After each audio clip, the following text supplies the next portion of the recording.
Sir question number 3 पढ़िए with, यहाँ पे लिखे with question number, with illustration number 5। ये दोनों आपको साथ में ही करना होगा। और अब पेन को साइड कर लीजिए और बस मेरी बातें सुनिए। आप क्वेश्चन देखिए, on 10th of October 2020 Mr. G received 5 lakh towards interest on enhanced compensation from state government in respect of the compulsory acquisition on his land affected during financial year 14-15। पूरा आपको एक डायग्राम बना के बताया था मैंने। Out of this interest 1,50,000 related to financial year 15-16, 1,65,000 related to financial year 16-17 and 1,85,000 of the financial year 17-18। यहां तक आप जो पढ़े हैं, आप डिट्टो यहां तक आपने जितना पढ़ा ना, आप सेम टू सेम। अब आइए इलस्ट्रेशन नंबर 5 पे देखते क्या लिखा है। ये देखिए इलस्ट्रेशन नंबर 5 आ गया। आप पूरी लाइन पढ़िए, सेम टू सेम बात। 1,50,000, 1,85,000, 1,65,000, इन तीनों को टोटल करते हैं तो तीनों आता है सर 5 लाख रुपए, और सब प्रीवियस ईयर से रिलेटेड है 5 लाख रुपए। और इसमें से ये सब पिछले सालों से रिलेटेड पैसा है जो कि हमको 20,000 2020-2021 में मिल रहा है। ठीक है सर, हाँ सर, ये सेम टू सेम क्वेश्चन है। और पूरा कंसेप्ट देखो मैंने आपको यहाँ पे ये बताया हुआ था, ये आप कंसेप्ट याद रखेंगे। अब सर अगर हम क्वेश्चन पे फिर से आए तो सर क्वेश्चन में डिफरेंस क्या है? क्वेश्चन में सर डिफरेंस क्या है? पहले सर क्वेश्चन तो खोल लिया, ठीक है। यहां तक की बात समझ में आ गई? हाँ सर। अब इन्होंने एक्स्ट्रा यहां पे लिखा है क्वेश्चन, और फिर से पेन उठाइए और लिखिए क्वेश्चन। क्वेश्चन यहां तक क्वेश्चन सेम है। उसके बाद इन्होंने लिखा ही incurred 50,000, he incurred 50,000 by way of legal expenses to receive the interest of such enhanced compensation. How much the interest of enhanced compensation would be chargeable to tax for the assessment year 21-22? ये एक extra line है कि भैया 50,000 रुपए का इनका legal expenditure हो गया, 50,000 रुपए का इनका लीगल खर्चा हो गया, 50,000 रुपए का भाई साहब का लीगल खर्चा हो गया, ये इनहैंस्ड कंपनसेशन पाने में, इनहैंस्ड कंपनसेशन पाने में। ठीक, यस सर, ठीक। अब जब इस क्वेश्चन नंबर 5 पे हमने यहाँ पे आपको ये सब कुछ पढ़ाया था, तो देखिए हमने आपको कहीं ना कहीं ये चीज बताती गई थी कि सर 2018 में तो ऑर्डर आ गया, लेकिन दिया गया है कब? दिया गया है कब है सर? 2020 में दिया गया। तो इनहैंस्ड कंपनसेशन पे इंटरेस्ट पे 50% की डिडक्शन दी जाती है। मैंने आपको ये चीज बताई थी, देखो यहाँ पे लिखा हुआ है डिडक्शन। सर देखो यहाँ पे लिखा है डिडक्शन इंटरेस्ट 50%। 2 लाख का इंटरेस्ट मिला तो 10,000 रुपए, 1 लाख रुपए, सॉरी 50%, 2 लाख का 50%, 1 लाख रुपए का डिडक्शन मिला, इंटरेस्ट 50% का मिला। ठीक है सर, हाँ सर, ये आपने पढ़ा दिया था हमको। तो फिर अब आप मुझे ये बताइए कि ये डिडक्शन आपको मिल ही क्यों रहा है? ये डिडक्शन, ये जो गवर्नमेंट आपको डिडक्शन दे रही है ना, डिडक्शन दे रही है 50% का, क्यों दे रही है?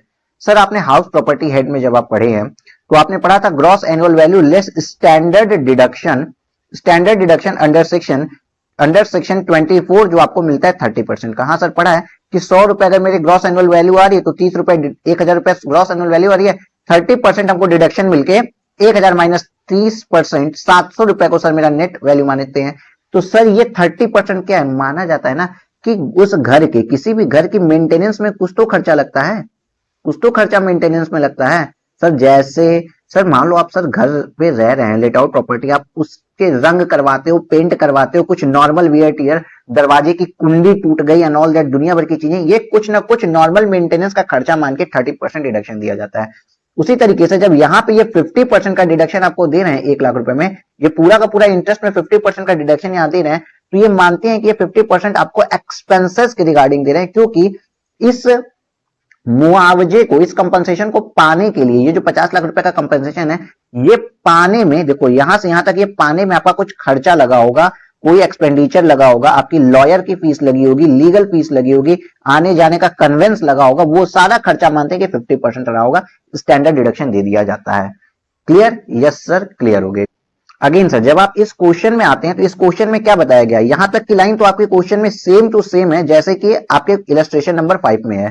ठीक, उसके बाद यहां बता रहे हैं कि ही इनकर्ड, मिस्टर गोविंद जो है उन्होंने एक्स्ट्रा 50,000 रुपए का खर्चा किया लीगल एक्सपेंडिचर के लिए to receive interest on such enhanced compensation. Enhanced compensation पे इंटरेस्ट लेने के लिए वो फिर से कोर्ट में चले गए थे, और जो इंटरेस्ट का पोर्शन मिला ना, उस इंटरेस्ट को पाने के लिए लीगल खर्चा उन्होंने कितना किया? 50,000 रुपए का। तो यहां पूछता है how much the interest of enhanced compensation would be chargeable to tax for the assessment year 2021। तो आपका सॉल्यूशन सेम टू सेम है। Computation for the interest enhanced compensation जो कि आईएफओएस में टैक्सेबल होगा। पहली बात, इंटरेस्ट ऑन इनहैंस्ड कंपनसेशन आपको कितना मिला? 5 लाख रुपए। Less deduction under section 56 for 50% of 5 lakh, 2.5 lakh रुपए, 2.5 लाख रुपए आपकी टैक्सेबल हो जाएगा आईएफओएस में। बिकॉज ये जो 50% का डिडक्शन मिलता है, यह क्यों मिलता है? माना जाता है कि लगभग इतना आपका एक्सपेंसेस लग गया होगा, लगभग इतना आपका एक्सपेंसेस लग गया होगा। भले ही आपका एक्चुअल एक्सपेंडिचर सिर्फ 5,000 रुपया लगा हो, उससे कोई मतलब नहीं है। लॉ में ना ये ऐसे केसेस बहुत कम निकलेंगे, तो भाई क्यों इसमें अपना इनकम टैक्स डिपार्टमेंट अपना दिमाग खराब करेगा, इसलिए उसने सीधे 50% की डिडक्शन दे दी। भले अब आपका 3 लाख रुपए लीगल एक्सपेंडिचर रियल में लगाओ, उससे भी कोई मतलब नहीं है, और भले केवल केवल 50,000 रुपए लगा, उससे भी कोई मतलब नहीं है। आपको डिडक्शन 2.5 लाख रुपए की मिल जाएगी और 2.5 लाख रुपए आपका टैक्सेबल हो जाएगा हर एक सिचुएशन में। तो देखिए यहाँ पे आपका आंसर सेम आ रहा है जो इलस्ट्रेशन नंबर 3 में है। और इस लाइन को, ये जो लाइन यहाँ पे इन्होंने लिख दी है, ये लाइन सिर्फ और सिर्फ और सिर्फ आप यहाँ पे क्वेश्चन लिखिए, ये वाली जो लाइन इन्होंने पूरी यहाँ तक लिख ली है ना, इनकर्ड एक्सपेंडिचर वाली लाइन, ये सिर्फ और सिर्फ लिखी है ताकि आप आंसर रॉन्ग करें, ताकि आप आंसर रॉन्ग करें। आईसीआई की साजिश है आपके खिलाफ, तो आप ये गलती बिल्कुल भी नहीं करेंगे, बिकॉज आपको लगेगा इलस्ट्रेशन 5 में भी तो यही किए हैं, तो यहाँ पे कुछ एक्स्ट्रा होगा, हो सके 50,000 का यहाँ डिडक्शन दे दिया जाए, बट ऐसा कुछ भी नहीं करना है। Clear? Yes sir, crystal clear हो गया है सर। हाँ सर, ये पढ़ा दीजिए एक बार। ओके, चलो आंसर पढ़ते हैं। Section 14145 B 145 B provide that interest received by the SSC on enhanced compensation shall be deemed to be the income of the SSC in the year in which it received। Sir आपने बताया था accrual पे नहीं, receive पे tax लगता है, irrespective of the method of accounting followed। चाहे SSC mercantile follow करे, चाहे वो रिसीव कैश बेसिस फॉलो करे, कोई भी बेसिस फॉलो करे, एक्चुअल रिसिप्ट पे टैक्स लगेगा। Clear sir? By the assessee and irrespective of the financial year in which it relates. ठीक है, पिछले सालों से भी रिलेटेड है और करंट फाइनेंशियल ईयर में मिला है तो भी कोई बात नहीं, इसी बार टैक्स लगेगा, जब पैसा मिलेगा तो टैक्स लगेगा। Section 56 to 7 state that such income shall be taxable as IFOS। 50% of such income shall be allowed as deduction by virtue of 57(4) and no other deduction shall be permissible for such income। सबसे अच्छी बात लिखिए, no other मतलब no other, देखो no other, कोई दूसरी, no other deduction shall be permissible from such income. तो enhanced compensation पे जो इंटरेस्ट मिला है ना, जो इस पे इंटरेस्ट मिला है उस पे फ्लैट 50% डिडक्शन आप ले लीजिए, अदर कोई डिडक्शन नहीं मिलेगी। Therefore, legal expenses incurred to receive the interest on enhanced compensation would not be allowed as deduction for such income। तो यहाँ पे सीधी सीधी 5 लाख का वो 50% ले लिया, अब अलग से आपको 50,000 रुपए डिडक्ट करने की जरूरत नहीं है, 2.5 लाख रुपए आपका टैक्सेबल हो जाएगा। Clear? Yes sir. Question number 7, illustration 7, Y Limited furnish you the following information for the year ended 31st March 2021। अच्छा, Y Limited हमको कुछ डिटेल्स बता रहा है ईयर के बारे में। Total turnover of unit A located in special economic zone 100 lakhs। Sir special economic zone क्या होता है? देखो ये हमारा भारत है, तो भारत के किसी किसी एरिया के अंदर ना, जहां पे हमको इंडस्ट्रियल डेवलपमेंट करना होता है, डेवलपमेंट हम चाहते हैं कि भैया यहाँ पे इंडस्ट्री लगे, इंडस्ट्री का डेवलपमेंट हो, हम इसको सेज कर देते हैं स्पेशल इकोनॉमिक जोन, ताकि यहाँ पे इकोनॉमिक ग्रोथ हो सके। क्या हो सके सर? ग्रोथ हो सके। सर ये क्या होता है? इकोनॉमिक ग्रोथ कराने के लिए हम इस एरिया को, हम चाहेंगे कि भैया मैन्युफैक्चरर लोग, कौन लोग? मैन्युफैक्चरर लोग आओ और यहाँ पे इंडस्ट्री लगाओ, इस एरिया को डेवलप करो। ठीक ठीक है सर। सर कोई एग्जांपल बताओ ना लाइव। अभी कोविड का जितना भी सिनेरियो पीछे चल रहा था पिछले साल में, आपने देखा होगा कैडिला वगैरह बहुत सी फार्मा की कंपनियां आई थी सामने, जो लोग मैक्सिमम बद्दी की थी, बद्दी हिमाचल प्रदेश की बद्दी की थी, क्योंकि हिमाचल प्रदेश की बद्दी को सेज डिक्लेयर किया गया था। सर सेज में जाके काम करने के फायदे क्या होते हैं? अब असली आपके काम का मुद्दा यहाँ पे आ गया। सर कोई इंडस्ट्री गई, यहाँ पे गई, सेज वाले एरिया में इसने इंडस्ट्री लगाई, सर इसको इंडस्ट्री लगाने का फायदा क्या होगा? अगर हम कहते हैं कि भैया तुम यहाँ पे आके इंडस्ट्री लगाओ, तो इसके लिए हमें तुम्हें जो बेनिफिट देना होगा वो गवर्नमेंट तो टैक्स में बेनिफिट दे सकती है, सबसे बड़ी बात। तो सेज में कहा जाता है कि जब आप आएंगे ना, तो आपको फर्स्ट 5 ईयर्स में आपको 0% टैक्स देना पड़ेगा, कोई टैक्स ही नहीं लगेगा पहले 5 सालों में। और इसके नेक्स्ट 10 ईयर मतलब 5 साल के बाद 6th ईयर से लेके जो 15th ईयर तक होता है ना, इसमें आपके ऊपर इनकम का, जितनी भी आपकी इनकम होगी उस इनकम के 50% अमाउंट पे टैक्स लगाया जाएगा। सर क्या बात करते हो, 50% अमाउंट पे टैक्स लगाया जाएगा? कुछ बच्चे गलती करेंगे, 50% टैक्स लगाया जाएगा ना बाबा ना। देखो 100 करोड़ की अगर इनकम हो गई, तो 100 करोड़ की इनकम पे 50% टैक्स मतलब 50 करोड़ टैक्स नहीं लगेगा, इनकम के 50% पे टैक्स लगेगा, मतलब 50 करोड़ की इनकम पर ही जितना परसेंट टैक्स लगना होगा, लेट्स से 30% टैक्स लगेगा। तो ये इनको इस तरीके से प्रलोभन दिया जाता है। सर ठीक है सर, सेज वाली फर्म जो होगी सर, ये तो कुछ ना कुछ बिजनेस कर रही होगी, लेट्स से टर्नओवर करती है, कुछ सेल्स करती है, और ये टर्नओवर कर देती है सर 100 करोड़ का। अभी आप समझते जाइए इनको कैसे हम दे रहे हैं। अच्छा 100 करोड़ का इसने टर्नओवर कर दिया सर, लेकिन एक और बहुत बड़ी बात सर आपको बताते हैं सर, इसने 100 करोड़ का टर्नओवर किया और अज्यूम करिए सर इसने 10 करोड़ का प्रॉफिट भी जनरेट कर दिया। हाँ ठीक है 10% का प्रॉफिट था, लेकिन सर एक बात सोचिए सर, इसने ना कुछ टर्नओवर डोमेस्टिक किया, मतलब भारत के अंदर ही माल बेचा और कुछ माल को एक्सपोर्ट कर दिया, भारत के बाहर बेचा। सर जो एक्सपोर्ट किया वो 70 करोड़ का माल एक्सपोर्ट किया, जिसपे 7 करोड़ की इसने इनकम प्रॉफिट जनरेट की, और 30 करोड़ के माल पे जिसपे 3 करोड़ का प्रॉफिट हुआ, इसको डोमेस्टिक भारत के अंदर विद इन इंडिया इसने डोमेस्टिक मार्केट में विद इन इंडिया बेच दिया। अब सर एक्सपोर्ट किया इसने 70 करोड़ का, तो भारत सरकार को एक्सपोर्ट का लालच होता है क्योंकि यहाँ डॉलर आता है, डॉलर आता है, भारत सरकार बहुत लालची हो गई है, डॉलर को देख के देखो एकदम ये मुस्कुराती है, ये डॉलर आया डॉलर आया डॉलर आया, और ये चाहती है डॉलर आए, इसलिए पता है ये क्या करती है, इसने जो यहाँ पे स्पेशल इकोनॉमिक जोन में जो बेनिफिट दिया इसको एक्सपोर्ट वाले को बेनिफिट दिया, समझ रहे हो, ये जो मैंने बताया ना कि 5 साल तक नहीं लगा एंड ऑल दैट, ये एक्सपोर्ट टर्नओवर को डिडक्शन देता है, क्या देता है, डिडक्शन देता है, डिडक्शन इनकम बेस, इनकम के ऊपर डिडक्शन देता है टैक्स में अंडर सेक्शन 10AA। और सर वो डिडक्शन क्या देता है जरा ये भी बताइए सर। ये बोलता है सीधी बात नो बकवास की भैया तुमने एक्सपोर्ट में पहले 5 साल में जो भी तुमने एक्सपोर्ट में प्रॉफिट कमाया ना, 7 करोड़ रुपए का प्रॉफिट तुमने कमाया, जा जा हम तुमसे टैक्स ना लेंगे, हम टैक्स नहीं लेंगे, इस 7 करोड़ पे हम तुमसे टैक्स नहीं लेंगे।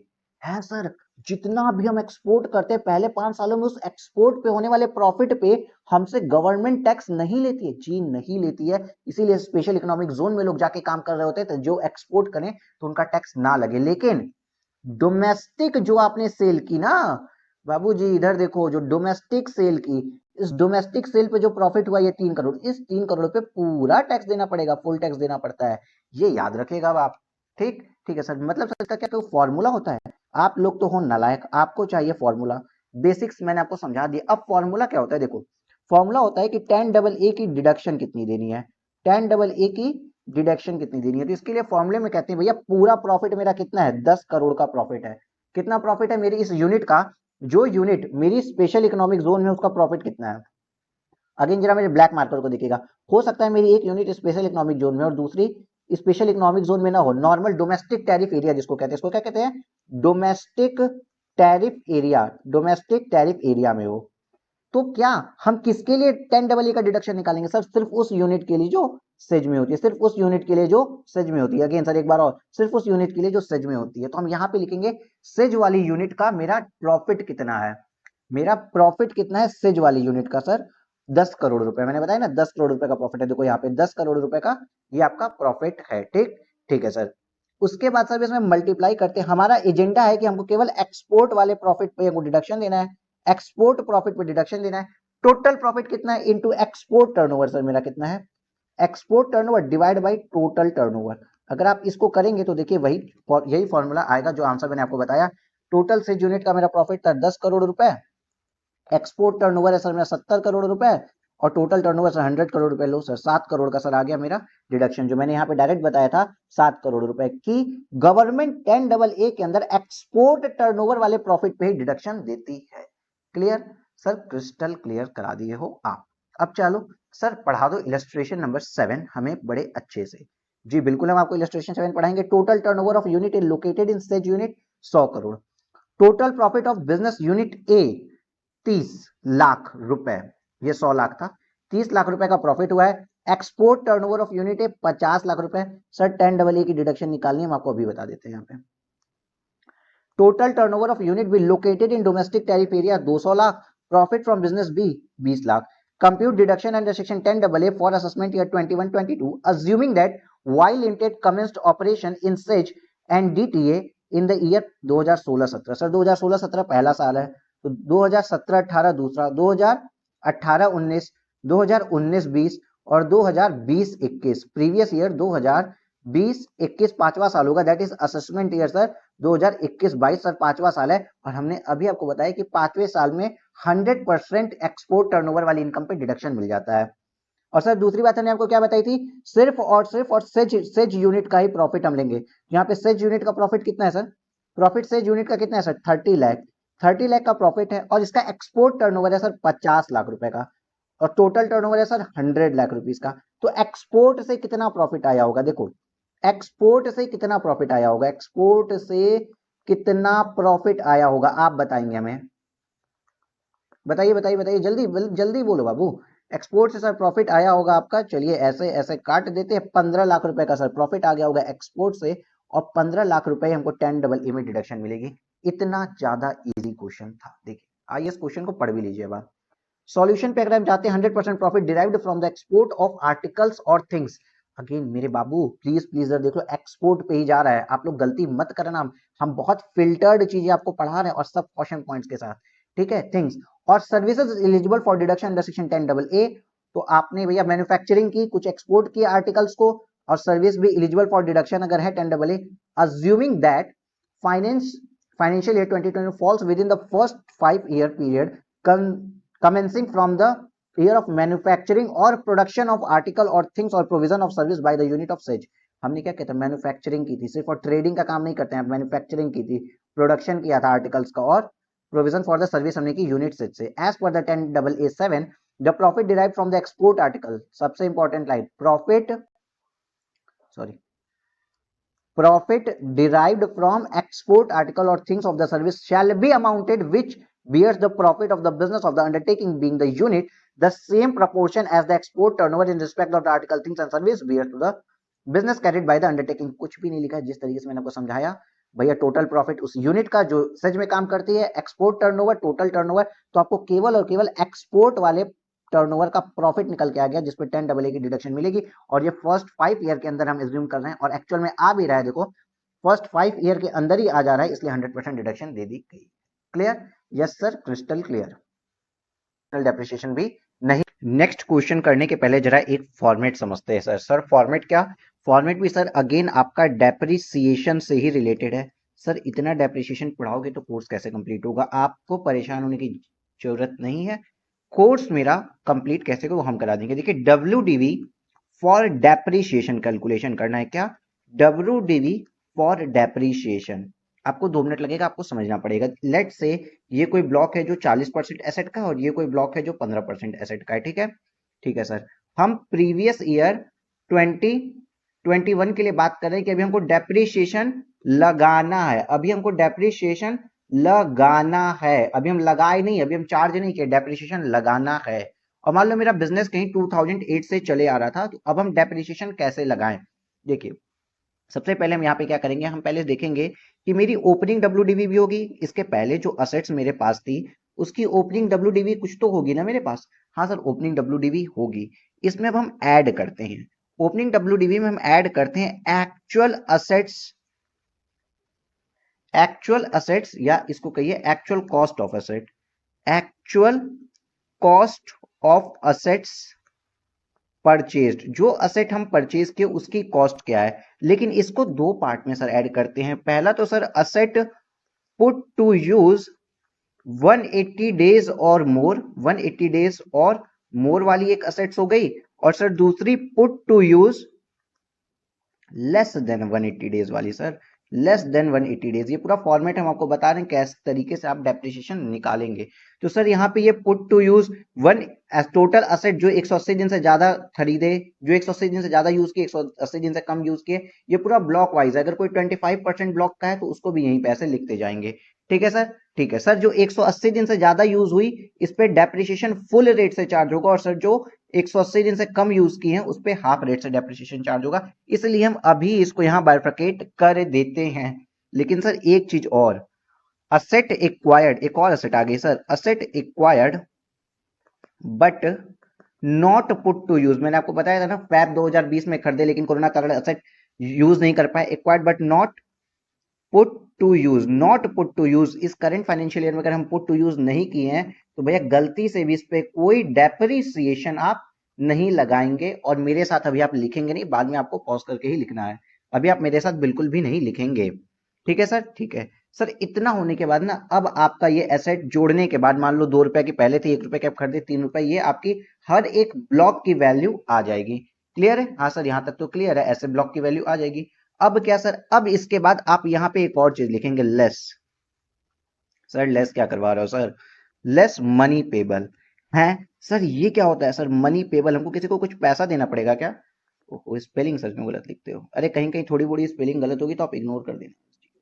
Less money payable, money payable क्या होता है अभी हम आपको बता रहे हैं 2 मिनट बाद। लेकिन लेस मनी पेबल करने के बाद अब जो यहाँ पे आपकी वैल्यू आएगी ना, मान लीजिए लेस मनी पेबल करने के बाद अब जो ये वैल्यू आएगी, इस वैल्यू पर डेप्रिसिएशन लगता है, इस वैल्यू पर डेप्रिसिएशन लगता है। ये डेप्रिसिएशन लगने के बाद वाली नहीं है, इस पर डेप्रिसिएशन लगेगा, इस वाली वैल्यू पर डेप्रिसिएशन लगेगा, ये वो वाली वैल्यू है। मतलब प्रीवियस ईयर 20-21 में डेप्रिसिएशन निकालना है तो इस वाली वैल्यू पे डेप्रिसिएशन लगेगा, ये वो चीज निकली है अभी आपकी। क्लियर है? Yes sir clear. अब सर मनी पेबल क्या होता है जरा सर ये भी आप बता दीजिए। मनी पेबल का ये मतलब नहीं है कि आप किसी को पैसे दे रहे हैं। मनी पेबल का मतलब है कि आपने मान लीजिए असेट सोल्ड की है तो उस असेट का वैल्यू, उस असेट का पैसा आपको मिल रहा है, उसको एज एन मनी पेबल कहा जाता है। एग्जाम्पल के लिए कि मान लीजिए आपकी ये 40% वाली असेट में आपके 12 कंप्यूटर थे, आपने 2 कंप्यूटर बेच दिए तो लास्ट में 10 ही कंप्यूटर बचे, तो इस 2 कंप्यूटर का जो पैसा मिला ना वो मनी पेबल में आके इस असेट्स की डब्ल्यूडीवी से लेस हो जाता है। ठीक है, अब जो रिमेनिंग वैल्यू बचेगी इसी पे डेप्रिसिएशन लगेगा। लेकिन अगेन याद रखिएगा सर, जब डेप्रिसिएशन इस वैल्यू पे लगेगा तो जो 180 दिन से कम यूज हुई इस पे, 180 दिन से ज्यादा यूज हुई उस पे फुल, और जो 180 दिन से कम यूज हुई उस पे हाफ लगेगा। आपको ये बाइफर्केशन यहीं से मिल जाएगा कि किस वैल्यू पे सर फुल डेप्रिसिएशन लग रहा है और किस वैल्यू पे हाफ डेप्रिसिएशन लग रहा है।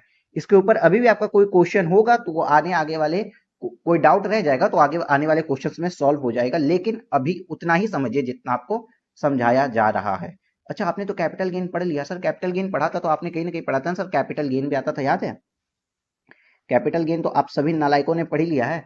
हाँ सर, कैपिटल गेन पढ़ लिया तो याद करिए कि डब्ल्यूडीवी, जब ब्लॉक ऑफ असेट हम पढ़ते थे, जब भी हमने ब्लॉक जब भी हमने ब्लॉक ऑफ असेट पढ़ा है, जब भी हमने ब्लॉक ऑफ असेट्स पढ़ा है तो कहां पे कैपिटल गेन आता है सर? ब्लॉक ऑफ एसेट में सर 2 ही जगह कैपिटल गेन हमने पढ़ा था। एक कंडीशन नंबर 1 थी सर, लेट्स अज्यूम ब्लॉक के अंदर मेरे 5 असेट्स हैं, ठीक है, और ये पांचों के पांचों असेट्स बिक गए, ब्लॉक सीजेस टू एग्जिस्ट हो गया, ब्लॉक सीजेस टू एग्जिस्ट हो गया तो सर मेरा क्या आता था?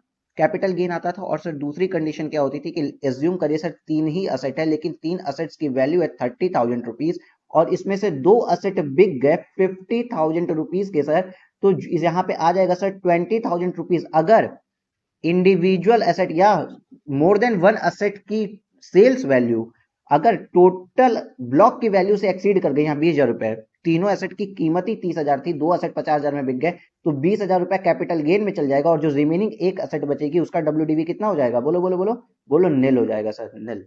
बाबू अभ्यास सीरीज जो कि आपकी क्वेश्चनियर की सीरीज है, इसमें इससे ज्यादा डिटेल अब नहीं किया जा सकता है। क्लियर है? यही वो मनी पेबल था जो यहाँ पे 50,000 आपको दिख रहा है। आइए हम क्वेश्चन पढ़ते हैं अब इलस्ट्रेशन नंबर 4 पे। बात करते हैं, mister gamma a proprietor started a business of manufacture of tyres and tubes for the motor vehicle on 1 जनवरी 2020। तो सर हमको पता चल गया कि भैया ये मैन्युफैक्चरर है, इसका मतलब इसके ऊपर एडिशनल डेप्रिसिएशन तो हमको मिलेगा। एडिशनल डेप्रिसिएशन जब हमको मिलेगा तो हमको एडिशनल डेप्रिसिएशन वाली बात भूलनी नहीं है, एडिशनल डेप्रिसिएशन का कैलकुलेशन करना है। ठीक है sir. The manufacturing unit set up on 1 मई 2020, ठीक, he commenced his manufacturing operations on 1 June 2020। Sir manufacturing operation 1 जून 2020 से स्टार्ट होता है, मतलब मशीनरी 180 डेज और मोर यूज हुई है, इसका मतलब मशीनरी पे जो डेप्रिसिएशन जाएगा ना सर वो फुल रेट से जाएगा। यहां तक क्लियर हो गया? यस सर, बात क्लियर हो गई। सेटअप वगैरह में टाइम लगता है बाबू, फैक्ट्री वैक्ट्री के सब इसमें टाइम लगता है। तो जब मैन्युफैक्चरिंग ऑपरेशंस कब स्टार्ट हुआ? 1 जून से स्टार्ट हुआ, मतलब यहाँ पे हमको 180 दिन से ज्यादा मैन्युफैक्चरिंग में हम मशीनरी को यूज किए हैं। The total cost of plant की टोटल कॉस्ट कितनी है? The total cost of plant and machinery installed on the unit is 120 crore. ठीक है। The said plant and machinery included second hand plant and machinery brought for 20 crore and new plant and machinery for scientific research relating to the business for the SSC acquired a cost of rupees 15 crore.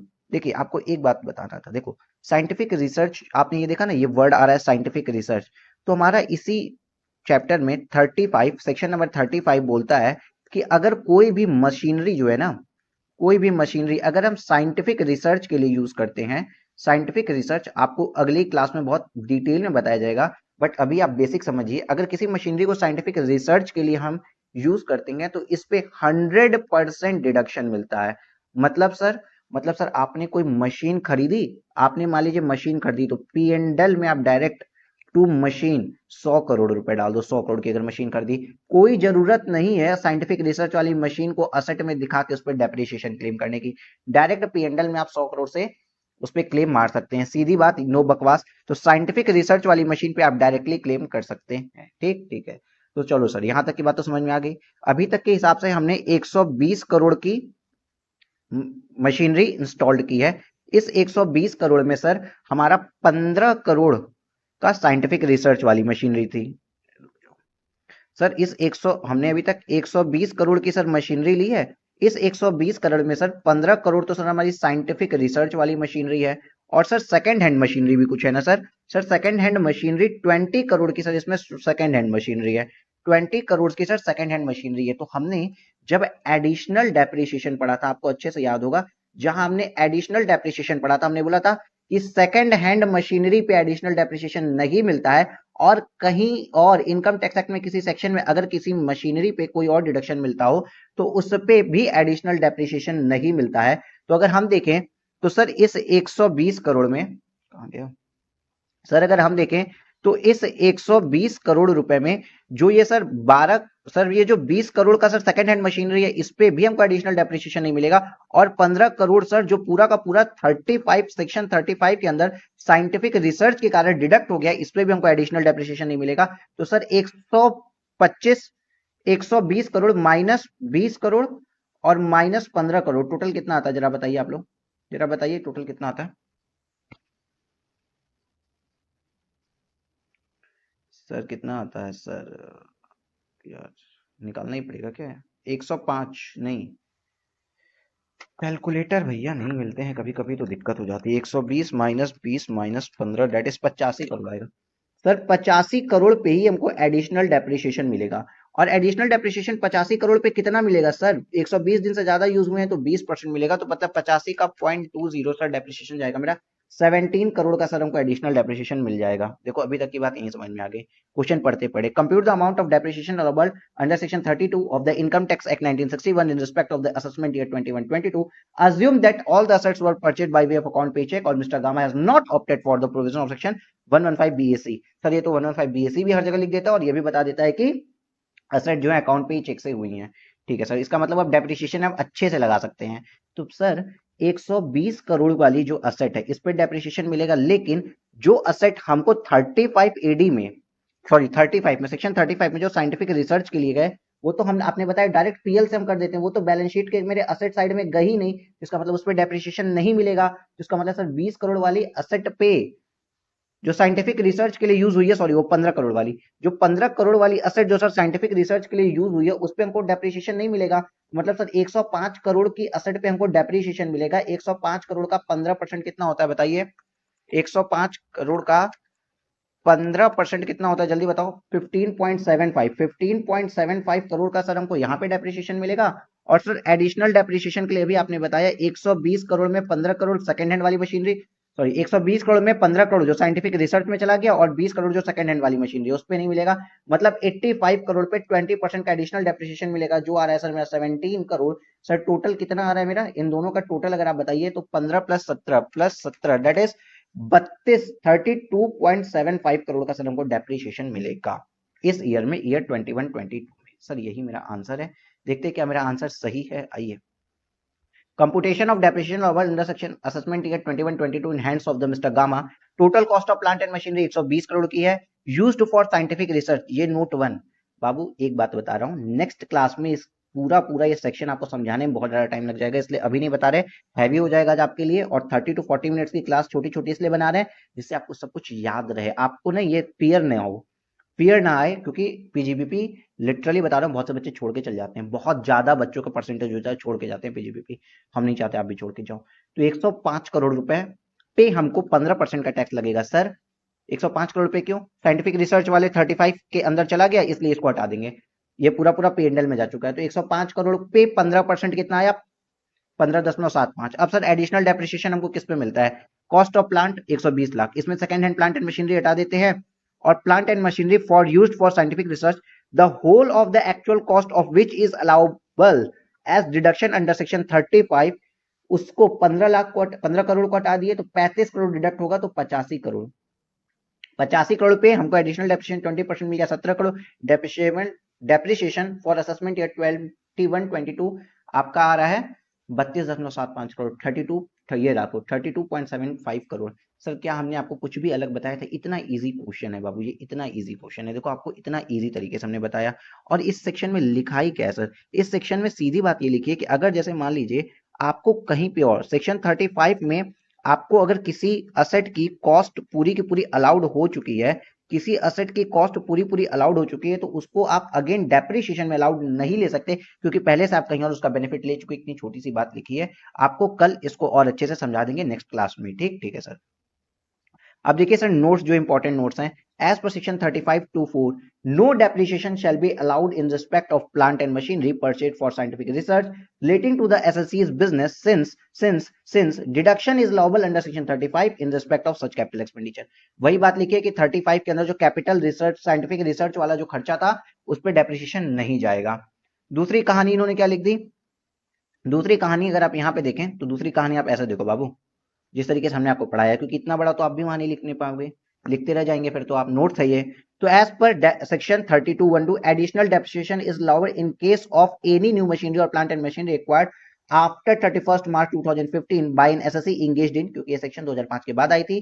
ठीक है, ये सब allowed होता है। और किस rate से? At the rate of 20% of the actual cost of such machinery और plant. However additional depreciation shall not be allowed in respect of second hand plant and machinery, new plant and machinery purchased for scientific research। इन दोनों पे additional depreciation भी allowed नहीं होता है। देखो यहाँ पे आपको एक छोटी सी बात करेगा ना, जब second hand plant and machinery बोलेगा तो लिखेगा कि वो imported second hand plant and machinery है। क्या लिख देगा? Imported second hand plant and machinery है। भैया तो इंपोर्टेड हो या घर की बनी हुई हो, चाहे भारत के अंदर की ही क्यों ना हो, कोई भी अगर second hand plant and machinery है तो उस पे आपको एडिशनल डेप्रिसिएशन नहीं मिलेगा। ठीक, तो एडिशनल डेप्रिसिएशन नहीं मिलेगा रिलेटिंग टू द एसएससी's business in respect of the which the whole of the capital expenditure can be claimed as reduction under section 35(1)(4) read with section 35(2)(1)(a) and 4। ठीक है, मतलब सीधी बात है सर, साइंटिफिक रिसर्च वाली machinery पे आपको additional depreciation नहीं मिलता है, और second hand plant and machinery चाहे वो इंपोर्टेड ही क्यों ना हो, उस पर भी एडिशनल डेप्रिसिएशन नहीं मिलता है। क्लियर है? यस सर, क्लियर है। चलो अब साइंटिफिक रिसर्च सेक्शन 35 बहुत बड़ा सेक्शन है, बहुत। इलस्ट्रेशन नंबर 6 पे आते हैं। यहां बोला गया moon TV a television channel made a payment of rupees 50 lakh to a production house for production of program for telecasting as per specification given by the channel। Sir television, और यहां पे हम बार बार एडवर्टीजमेंट की बात करते हैं। 194C में हमने दिखाया था 194C के तहत एडवर्टीजमेंट कॉन्ट्रैक्ट होता है। जरा खोजे जो मैंने 194C आपको कहां पे पढ़ाया हुआ है। 194C यार आप लोग भी देखो, यहां पे ये रहा सर। 194C के अंदर जब हम आपको पढ़ा रहे थे तो हमने आपको कुछ चीजें बताई थी। देखो कि कैटरिंग के साथ साथ एडवर्टीजमेंट जो होता है, ये एडवर्टीजमेंट क्या होता है? एडवर्टीजमेंट क्या होता है? एडवर्टीजमेंट भी सर कॉन्ट्रैक्ट होता है।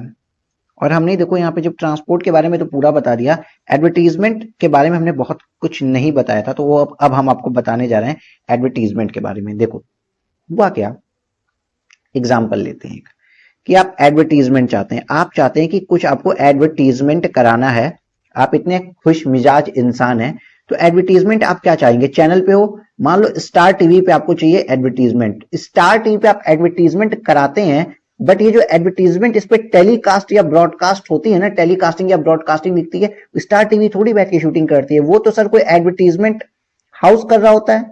एडवर्टीजमेंट हाउस भी खुद बनाता नहीं है, वो प्रोडक्शन हाउस बना रहा होता है। उसका वीडियो, जो वीडियो 2 या 3 मिनट का बनता है, वो तो कोई प्रोडक्शन, जैसे फिल्म के प्रोड्यूसर फिल्म बनाते हैं, उस तरीके से एडवर्टीजमेंट बनाने वाले भी प्रोडक्शन हाउसेस होते हैं। हाँ सर, इतनी बात तो समझ में आ गई हमें। तो अब सोचिए कि आपको कराना है एक एडवर्टीजमेंट, ठीक है, आप चाहते हैं एक एडवर्टीजमेंट हो। अब क्या हुआ, अब आप गए ऐसे ऐसे से, भैया हमको एडवर्टीजमेंट चाहिए, भैया हमको एडवर्टीजमेंट चाहिए। पूछा कैसी चाहिए एडवर्टीजमेंट? ये खड़ूस सा आदमी है एडवर्टीजमेंट मैनेजर का, ये एडवर्टीजमेंट प्रोडक्शन हाउस का खड़ूस आदमी पूछ रहा है कैसी चाहिए एडवर्टीजमेंट। आप उसको बताते हो कि देखो हमें एक ऐसी एडवर्टीजमेंट चाहिए, हमारा प्रोडक्ट है हैप्पीडेंट। आपने क्या बोला? एक सेकंड, एक लाइन और मिटाते हैं। आपने बोला, आप यहां से स्मार्टली क्यूटली हंसते हुए बोलते हो कि हमारा प्रोडक्ट है हैप्पीडेंट और हमें एडवर्टीजमेंट बनानी है कि एक बहुत बड़ा डर्टी सा भूतहा बंगला हो और उसमें 4 भूत रहते हो, 4 भूत हुआ करके आते हो, घूमते फिरते हो। यहाँ पे एक छोटा सा बच्चा आएगा, हंसेगा, इसकी स्माइल से इसके दांत इतने चमकेंगे, कितनी ज्यादा रोशनी हो जाएगी कि चारों भूत भाग जाएंगे। ये देखो, एक स्टोरी समझो, चारों भूत भाग जाएंगे। इस तरह के इनको एडवर्टीजमेंट चाहिए मेरे प्रोडक्ट हैप्पीडेंट के लिए। तो ये मैनेजर कहता है ऐसी एडवर्टीजमेंट बनानी है तो इसके लिए 2 ऑप्शन है। या तो ऐसा हो सकता है कि इसके पास ऐसी एडवर्टीजमेंट अवेलेबल हो प्रोडक्शन हाउस में, ऑलरेडी बनी पड़ी हो, कभी किसी बुतहा फिल्म के लिए, कभी किसी हॉरर मूवी के लिए इसने ऑलरेडी ये प्रिपेयर करके रखी थी बट उसको यूज नहीं किया था।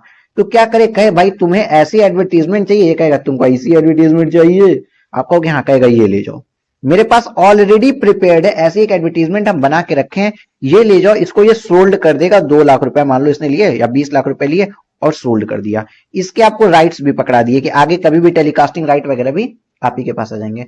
सर राइट मतलब क्या होता है कि चैनल राइट्स भी दे देता है। जैसे कि मान लो जो रामायण मूवी बनी थी, रामायण मूवी ने, रामायण जो सीरियल था विद्यासागर जी का था या शायद सागर आनंद जी, जो भी नाम हो, सॉरी मुझे सही से नाम याद नहीं आ रहा है, लेकिन दूरदर्शन के पास राइट्स थे उसके, तो इसलिए दोबारा उसने रीटेलीकास्ट कर दिया। तो ये क्या बोला यहाँ पे कि ये देखो, ये जो मेरे पास एडवर्टीजमेंट की क्लिप बनी पड़ी है ना, ये आप लेके जाइए, इसके राइट्स भी लेके चल जाइए। और आपको यहाँ पे इसने राइट्स बेच दिए। यहाँ पे क्या क्या बेच रहा है ये, ठीक ठीक है। आप बताइए, आपने ये जो पूरी कहानी बताई थी कि भैया ऐसा ऐसा होना चाहिए, क्या यहाँ पे आपके अकॉर्डिंग कोई वर्क किया है? ये तो ऑलरेडी वर्क हो रखा था ना, ये इसने आपको बस सोल्ड कर दिया। एक दूसरा ऑप्शन क्या है, ये कहता है अच्छा ऐसा चाहिए, रुको, ये जाता है गली से 4 आदमियों को पकड़ के लाता है, उनके ऊपर काला काला रंग पोतता है, उनको व्हाइट ड्रेस पढ़ाता है, उनको भूत बनाता है, इधर एक बहुत बड़ा भूत बंगला बनाता है और हुआ का साउंड इफेक्ट देता है। यहाँ पे एक छोटा सा बच्चा पकड़ के लाता है, उसको स्माइल कराता है और हाइड्रोजन लाइट्स बहुत ज्यादा जलाता है, जिससे भूत को भगा दिया जाता है। भूत भाग जाते हैं और फिर आपकी एडवर्टीजमेंट आती है, ऐसी रोशनी हैप्पीडेंट खाओ और भूतों को भगाओ। एग्जाम्पल था, ठीक है। अब बताओ बाबू, जब ये हैप्पीडेंट इसने क्या किया, ये पूरा आदमी अब यहाँ बैठ के आपके लिए वर्क कर रहा है, 4 भूत को भी ला रहा है, भूत उनको आदमी पकड़ा, भूत बनाया, स्माइल कराया, छोटे बच्चे को रोशनी निकाला और भूत को भगाया, फिर आपका प्रोडक्ट बन के आया एडवर्टीजमेंट के नाम पे। तो ये पूरा एक वर्क कर रहा है ना, पूरा वर्क कर रहा है, आपके लिए कुछ काम कर रहा है। जब ये आपके लिए एनी वर्क करता है, जहां वर्क होता है वही 194C आता है। कॉन्ट्रैक्ट, क्योंकि कॉन्ट्रैक्ट कहां लगता है, कुछ काम करवाएंगे तभी तो कॉन्ट्रैक्ट हुआ, कुछ काम हुआ तभी तो 194C के अंदर टीडीएस कटेगा। बट यहां पे देखो कि सिर्फ इसने सोल्ड कर दिया है, एक प्रोडक्ट था जिसके पास पहले से बना हुआ था, आपके अकॉर्डिंग इसने काम नहीं किया, काम तो इसने पहले कभी किया था, सिर्फ आपको बेच दिया है। ठीक ठीक है सर, डिफरेंस थोड़ा सा प्लीज सर थोड़ा सा और क्लियर कर दीजिए। मतलब आपको चाहिए था सोफा, तो सोफा के लिए आपके पास 2 ऑप्शन थे। एक ऑप्शन आपका ये था कि आप टिम्बर परचेज करें, ठीक है, आपने लकड़ी खरीदी और कारीगर से बोला भैया सोफा बना के दो, तो इसने आपके अकॉर्डिंग, इस कारीगर ने आपके अकॉर्डिंग वर्क किया और आपको सोफा बना के दिया। तो यहां पे इसने क्या किया, वर्क किया, तब तो 194C आया, ठीक है। लेकिन दूसरे सोफा लेने का क्या था आपके पास कि आप जाएं और सीधे परचेज कर लें।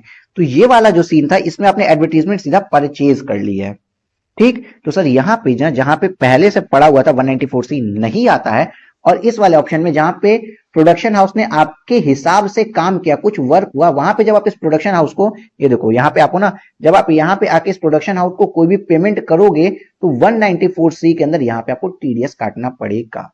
इसी तरीके का एक छोटा सा एग्जांपल मैं फिर से बताता हूं, आपने जीएसटी में पढ़ा होगा ना, अगर प्री पैक्ड सॉफ्टवेयर है, प्री पैक्ड सॉफ्टवेयर है तो उसको गुड्स माना जाता है, क्योंकि आपके अकॉर्डिंग कस्टमाइजेशन नहीं हुआ है। लेकिन अगर आपने कस्टमाइज्ड सॉफ्टवेयर बनवाया है, अपने अकॉर्डिंग काम करवाया है, तो इसको सर्विस माना जाता है और इस पे जीएसटी लिया जाता है। इसी तरीके से आप देखिए, तो ये जो 2 एडवर्टीजमेंट थी, इस वाली एडवर्टीजमेंट में आपने कोई काम नहीं करवाया, लेकिन यहां पे जब आपने एडवर्टीजमेंट को अपने अकॉर्डिंग कस्टमाइज्ड करवाया कि 4 भूत पकड़ के लाए और बच्चे को हंसवाया, तो ये वर्क कैटेगरी में आ गया और टीडीएस 194C के अंदर यहां कट जाएगा। क्लियर?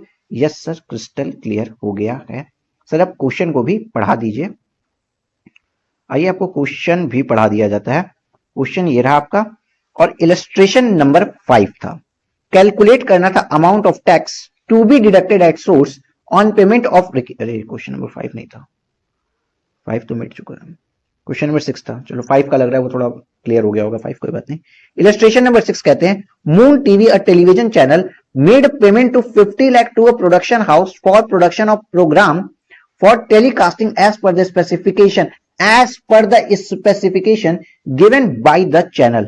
मतलब स्टार्ट, यहाँ पे आप स्टार प्लस समझो, स्टार प्लस एडवर्टीजमेंट कराने की कोशिश कर रहा है तो उसने बताया कैसे कैसे चाहिए. तो मून टीवी वाला जो टेलीविजन चैनल था ना, वो 50 लाख रुपए का प्रोडक्शन हाउस को पेमेंट किया और कस्टमाइजेशन अपने हिसाब से स्पेसिफिकेशन बताया है प्रोग्राम की कि हमको कैसा प्रोग्राम चाहिए. The copyright of program is also transfer to Moon TV. Copyright भी ट्रांसफर हो गया है मून टीवी को. ठीक है, प्रोग्राम का कॉपीराइट भी मून टीवी को ट्रांसफर हो गया. जैसे रामायण बनी तो विद्यासागर जी को के पास कॉपीराइट की जगह सीधे उन्होंने दूरदर्शन को ही उसका कॉपीराइट दे दिया. सॉरी, कॉपीराइट भी उसने मून टीवी मतलब विद्या रामानंद सागर जी ने रामायण का जो कॉपीराइट था वो भी दूरदर्शन को दे दिया, डीडी नेशनल को दे दिया. ठीक है sir. Would such payment be liable to tax deduction at source under section 194C? भाई साहब, मेरी स्पेसिफिकेशन के अकॉर्डिंग काम हुआ है ना, मतलब वर्क हुआ है, और जहां वर्क हुआ 194C तो आ ही जाएगा ना. आइए इसको पढ़ते हैं. In this case since the program is produced by the production house. Program को प्रोड्यूस किया है भैया, चार बच्चे आदमी बुलाया, 4 भूत बुलवाया है उसने as per the specification given by Moon TV. 4 भूत बुलवाया, उसके बाद उनको काला पेंट किया और उस पर से सफेद कपड़े पहना के उनसे भूता आवाजें निकलवाया है. ठीक है, television channel. And the copyright is also transferred. बच्चे को बुलाया, पूरा बना दिया, पूरा इसने क्या बना, ये आपके लिए 2 मिनट की पूरी क्लिपिंग बनवा दी जैसा आप चाहते थे. उसके बाद उसके राइट को भी आपको ट्रांसफर कर दिया. आप टेलीविजन चैनल वाले, आपके राइट को भी ट्रांसफर कर दिया गया. ठीक है, the same falls within the scope of definition at the work. ये जो काम इसने पूरा किया है ना बैठ के, मैंने तो एडवर्टीजमेंट के सेंस में बताया, आप रामायण पूरा सीरियल समझ लीजिए. यहाँ पे रामायण पूरा सीरियल समझ लीजिए एक तरीके से. ठीक है सर. तो क्या हुआ, ये जो वर्क उसने किया ये 194C के अंदर वर्क कहलाता है. ये 194C के अंदर वर्क कहलाता है. Therefore the payment of ₹50 lakh made by Moon TV to the production house would be subject to tax deduction at source under section 194C. इसलिए भैया 194C के अंदर TDS कटेगा. क्लियर? यस सर, क्लियर है. नेक्स्ट ये बोलता है ऑल्सो, साथ ही साथ एग्जामिन करिए whether the provision of tax deduction at source under section 194C would be attracted if the payment was made by Moon TV for acquisition of telecasting right of the content already produced by the production of. अरे sir, already produced, हम तो direct sofa ही लेके आ जा रहे हैं. हमने लकड़ी खरीद के सोफा नहीं बनवाया है. हम शायद प्रीपैक्ड सॉफ्टवेयर ले रहे हैं, कुछ करवा ही नहीं रहे. हमारे पास एडवर्टीजमेंट बनी पड़ी थी सर, वो वाली लेके आए. तीनों एग्जांपल बता दिया. ऑलरेडी प्रोड्यूस्ड था तब तो सर हम गुड्स खरीद के लाए हैं एज लाइक. तो सर यहाँ पे कोई वर्क हुआ ही नहीं, तो 194C टाटा बाय बाय, तुम नहीं लगोगे. 194C tata bye bye. ठीक है. तो यहाँ पे देखिए, इफ यदि however the payment is made by Moon TV for acquisition of telecasting right of the content already produced by the production house, there is no contract for carrying out any work. भैया already produced contract के ऊपर हमने काम किया. अगर already produced था वो production के द्वारा तो हम कोई काम थोड़ी किए, कोई भी काम नहीं किए. ठीक है sir ji. As per requirement of 194C1, therefore such payment would not be liable to tax deduction source under 194C. इसलिए 194C के अंदर उस पर कोई भी TDS नहीं आएगा. Clear sir? बिल्कुल भी क्लियर हो गया, क्रिस्टल क्लियर हो गया है सर आपका. थैंक यू सर जी. चलिए, अब वो 194I जो सेक्शन है ये ना बहुत बड़ी सेक्शन है और आज हम आपको बहुत ज्यादा इस टाइप की चीजें, अगर चूंकि ये सब चीजें आपके लिए न्यू है तो मेरी कोशिश क्या है कि 90 मिनट के ऊपर कोई क्लास हो ना. अब चूंकि न्यू चीजें हैं, अब अगर मैंने 194I पढ़ा है तो 90 मिनट के ऊपर भी जाएगा, प्लस ये आपके लिए थोड़ा हार्ड भी पड़ सकता है. सारे सेक्शन कंबाइंड हो सकते हैं. तो फर्स्ट टाइम अगर आप पढ़ रहे हो, फर्स्ट टाइम, तब तो आप नेक्स्ट क्लास को आज ही मत करिएगा. आपके पास तो सारी क्लासेस एक साथ अवेलेबल है. अगर सेकंड टाइम पढ़ रहे हो तो क्या सब पूरे के पूरा चैप्टर एक साथ पढ़ लो तो भी कोई प्रॉब्लम नहीं है, पूरा चैप्टर साथ पढ़ सकते हैं. आज की क्लास को यहीं रोकते हैं. तब तक के लिए take care, bye bye, happy reading. 2 देखिए क्या कहता है. Illustration number 2. Mister A hold shares carrying 25% voting power in X Limited. Mrs. X is working as a computer software programmer in X Limited. ठीक है, भैया ए हैं जो 25% वोटिंग पावर X Limited में रखते हैं. उसी में इन भैया की बीवी मतलब भाभी जी is working as a computer software programmer in X Limited. ठीक, as a salary of 30,000 rupees per month. She is however not qualified for the job. वो जॉब तो कर रही है इस कंपनी में, एक्स लिमिटेड में, लेकिन उनको कोडिंग भी नहीं आती है. वो सॉफ्टवेयर डेवलपमेंट प्रोग्रामर कर ही नहीं सकती, वो क्वालिफाइड नहीं है, ठीक है। The other income of mister A and Mrs A R 7 lakh and 4 lakh. मतलब मिस्टर ए और मिसेस ए की अदर इनकम बताएं तो हम 7 लाख रुपए, ये भैया यहां पूछो ना, 7 लाख रुपए इनकी है और मिसेस ए की कितनी है, 4 लाख रुपए है। ठीक है सर, कोई बात नहीं। ये अदर इनकम की बात करिए, 30,000 रुपए पर मंथ सैलरी की बात कर ही नहीं रहे अभी। Respectively compute the gross total income of mister A and Mrs A for the assessment year 21-22। Sir ये तो इजीली क्वालिफाई हो जाएगा आपका। 30,000 रुपए की सैलरी मिलती है तो 30,000 इंटू 12 12 3,60,000 रुपए सर ये आएगा, और माइनस स्टैंडर्ड डिडक्शन भी हम देते हैं 50,000 रुपीज का सैलरी हेड में। सर यहाँ 50,000 का जब स्टैंडर्ड डिडक्शन दे देंगे तो सर 3,10,000 रुपए आ जाएगी सैलरी, और अदर इनकम यहाँ पे दी हुई है। लेकिन ये इतना इजी क्वेश्चन नहीं है, क्योंकि इस क्वेश्चन को आपके आईसीआई ने दिया है, वो भी क्लबिंग के चैप्टर में। मतलब यहाँ पे भी क्लबिंग के प्रोविजंस तो लग रहे होंगे, यहाँ पे भी आपके क्लबिंग के प्रोविजंस तो लग रहे होंगे। तो सर यहाँ पे क्लबिंग का प्रोविजन जो लगता है वो प्रोविजन क्या है, आओ वो समझाएं आपको। देखिए, लेट्स अज्यूम ये है भैया हमारे मिस्टर ए। कौन है मिस्टर ए? ये है उनकी वाइफ, और ये एक कंपनी में सब्सटैंशियल इंटरेस्ट रखते हैं। सब्सटैंशियल इंटरेस्ट रखते हैं एक कंपनी में, that is x limited, that is x limited. अब सब्सटैंशियल इंटरेस्ट का मतलब आपको पता है 20% और मोर शेयर होल्डिंग अगर आप रखते हैं तो माना जाता है कि आप सब्सटैंशियल इंटरेस्ट अगर इस कंपनी में रख रहे हैं तो इस कंपनी के डिसीजंस को आप अपने अकॉर्डिंग घुमा सकते हैं, मोल्ड कर सकते हैं, मॉडिफाइड कर सकते हैं। ये जो भैया जी जो मुस्कुरा रहे हैं, ये जो चाहेंगे वैसा डिसीजन यहां करवा सकते हैं। ठीक है सर। और इन भैया का यहाँ पे 25% शेयर होल्डिंग है। तो क्या टैक्स प्लानिंग एक तरीके से नहीं हो सकती? क्या इनकम टैक्स डिपार्टमेंट को यहाँ पे अपनी आंखें नहीं खोलनी चाहिए? ऐसा हो सकता है कि ये जो आदमी है ये अपनी इनकम शिफ्ट करवा दें किसी और के हाथों में। किस तरीके से? अपनी मिसेस को, अपनी वाइफ को यहाँ इंप्लॉय दिखा दें, अपनी वाइफ को यहाँ इंप्लॉय दिखा दें और इसको सैलरी का पेमेंट करा दें। जिस तरीके से ये दिखे कि इनकी वाइफ की इनकम है और इनको जो इनकम आने वाली थी इस कंपनी से, एक्स लिमिटेड से, उसकी उन्होंने अपने हैंड्स में न लेके शिफ्ट करा दिया। सर ये चीज हो सकती है। तो यहीं पे इनकम टैक्स एक्ट भी अपनी आंखें खोल देता है, लेकिन अभी ये हंस नहीं पाएगा क्योंकि अभी प्रोविजन खत्म नहीं हुआ, ये बस अपनी आंखें खोला है। अब बात आती है कि सर क्या जरूरी है कि ये वाइफ डमी हो? मतलब बस इस एक नाम पे इसको यहां रख दिया गया हो? ऐसा हो सकता है कि सर ये वाइफ एक चार्टेड अकाउंटेंट हो, सीए वाइफ हो और यहां पे ये अकाउंटेंसी की जॉब करती हो और अपनी प्रोफेशनल नॉलेज, प्रोफेशनल क्वालिफिकेशन के कारण इस जॉब को लेती हो और अपनी सैलरी पाती हो, let's say 30,000 rupees per month. हाँ, अगर जॉब है इसके पास और ये प्रोफेशनल क्वालिफिकेशन होल्ड करती है उस जॉब के लिए, तो ये नहीं कहा जा सकता कि भैया पति के कहने पे तुम्हें ये नौकरी मिली है और ये शिफ्टिंग ऑफ इनकम है। तो नहीं कहा जाएगा कि इस पति के कहने पे तुमको ये जॉब मिली है और ये शिफ्टिंग ऑफ इनकम हो रहा है। तब ये जो हमारा इनकम टैक्स एक्ट है ये मुस्कुरा नहीं पाएगा और वाइफ को जो सैलरी मिलेगी वो इस वाइफ के हाथ में ही टैक्सेबल होगी। लेकिन कहीं ऐसा हो जाता है कि प्रोफेशनल क्वालिफिकेशन ये नहीं होल्ड करती हैं, professional qualification doesn't hold by him. ये भैया क्या थी? ये मान लो हाउसवाइफ थी या बीए पास थी, भैया बीए पास थी, इसका बीकॉम भी नहीं था, इसको अकाउंटेंसी का दूर दूर तक कोई रिश्ता नाता नहीं था और इसको वहां पे हेड अकाउंटेंट रख के सैलरी दी जा रही है। तो ये एकदम साफ इनकम टैक्स डिपार्टमेंट को दिखेगा कि ये चालाक आदमी ये अपनी वाइफ के हाथों में अपने पैसे को शिफ्ट कर दिया इन फॉर्म ऑफ सैलरी और एक्स लिमिटेड में इसको एम्प्लॉय दिखाया है। तो इनकम टैक्स डिपार्टमेंट आएगा और राक्षसों की तरह हंसेगा। यहाँ पे तो ये लाल हंसी अपनी दिखाएगा यहाँ पे रेड कलर से, ये यहाँ पे खूब ऐसे हंसेगा, 2 सिंग भी निकाल लेगा आपको मारने के लिए और ये पूरा ऐसे हंसेगा और कहेगा कि बाबू क्लबिंग का प्रोविजन अब लग जाएगा। आपकी ये वाइफ जो कोई प्रोफेशनल क्वालिफिकेशन होल्ड नहीं करती है, इनकैपेबल है इस जॉब के लिए, वो इनकैपेबल है इस जॉब के लिए, उसको जो सैलरी रिसीव हुई ना वो सैलरी आपके हैंड्स में टैक्सेबल कर दी जाएगी, आपके हैंड्स में क्लब कर दी जाएगी, क्लबिंग प्रोविजन यहां लग जाएंगे।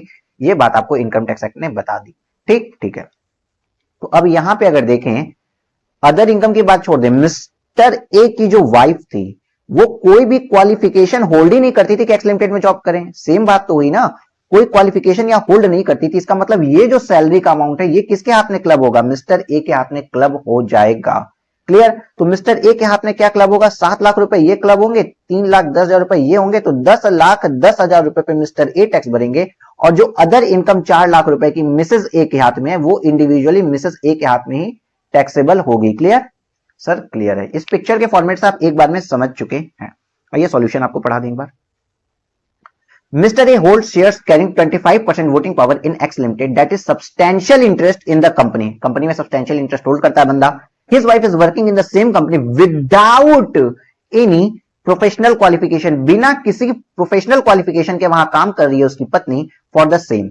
Thus, इसलिए by virtue of the clubbing provision of the act, the salary received by Mr. A from Mrs. A, मतलब उनकी पत्नी के द्वारा जो X Limited से जो सैलरी रिसीव होती है will be clubbed in hands of Mr. A, कोई चालाकी नहीं चलेगी, क्लबिंग प्रोविजन लग जाएगा।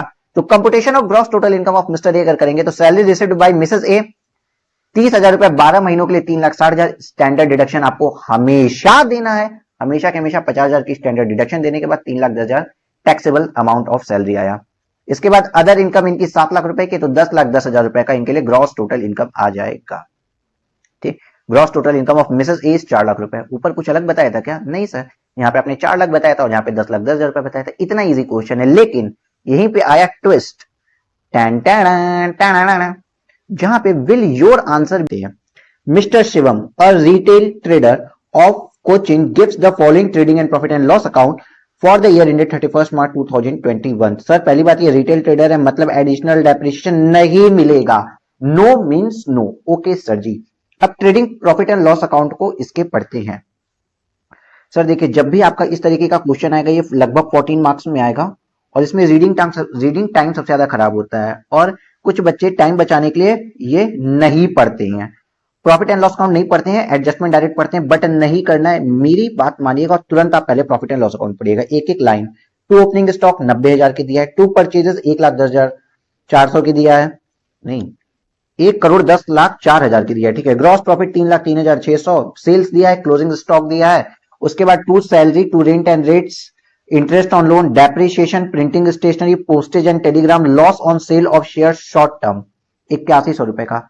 सर ये पीजीबीपी की बैलेंस शीट है ना सर, ये मतलब profit and loss account sir PGBP का है ना सर, तो यहाँ पे ये अदर हेड कैसे आ गया सर? ये तो कैपिटल गेन हेड का चीज थी सर, ये तो कैपिटल गेन हेड की बात थी सर, ये यहाँ कैसे आ गई? हम इसको बाद में देखते हैं। टू अदर जनरल एक्सपेंसेस दिया और टू नेट प्रॉफिट दिया है। Okay, by gross profit brought down दिया है, ये ग्रॉस प्रॉफिट मेरा यहाँ पे आ गया। Okay sir, by income of UTI, again sir income of UTI, पहली बात है सर ये आईएफओएस में जाना चाहिए और सर ये इनकम तो एग्जेम्प्ट इनकम होती है सर, एग्जेम्प्ट इनकम है सर, हमें अच्छे से पढ़ा है, हमने तो पढ़ा है सर, ये एग्जेम्प्ट इनकम है। इसको इन्होंने चार्ज कैसे कर दिया? मतलब आपको दिख रही है कि यहाँ पे इन्होंने एरर की है और एक एरर इनकी यहाँ पे है, एक एरर इनकी यहाँ पे है। ठीक है सर जी, जैसे ही आपने क्वेश्चन पढ़ा, उसका प्रॉफिट एंड लॉस अकाउंट पढ़ा, अब आप डायरेक्ट आके रिक्वायरमेंट पढ़िए। एडजस्टमेंट मत पढ़िएगा, ये हम बता रहे हैं आपको, एडिशनल इन्फॉर्मेशन मत पढ़िएगा, बिकॉज एडिशनल इन्फॉर्मेशन पढ़ेंगे तो आपको रीड करनी पड़ेगी इन्फॉर्मेशन। पहले आप रिक्वायरमेंट पढ़िए, जब आपको रिक्वायरमेंट पता चल जाएगा ना और जब उसके बाद आप एडिशनल इन्फॉर्मेशन पढ़ेंगे तो आपके माइंड में उसी सिनेरियो में एडजस्टमेंट चलने लगेगी कि इसको एडजस्ट कैसे करना है, सॉल्व कैसे करना है।